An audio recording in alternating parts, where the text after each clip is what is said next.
dapat naman maghanda tayo. Mhm. Hindi tayo pwedeng umaasa na lang lagi sa mga kaibigan. Kailangan meron tayong sariling paghahanda.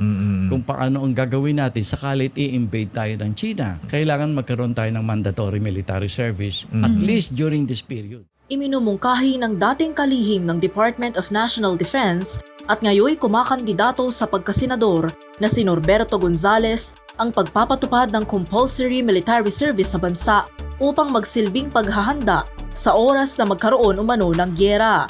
Sa Bakit Ikaw ng DZRH, sinabi ni Gonzales na very grave ang mga external threat mula sa China at iginiit nito na nasa gitna ng seryosong krisis sa seguridad ang bansa na tila hindi umano lubos na napag-uusapan. Aniya, matagal na pinagplanuhan ang pagpasok ng China sa bansa gamit ang iba't ibang estratehiya. Dagdag pa nito, isa na lang ang natitirang asset ng bansa at ito ang mga kabataan kung kaya't dapat umanong sanayin ng mga ito na maglingkod sa bayan sa panahon ng krisis.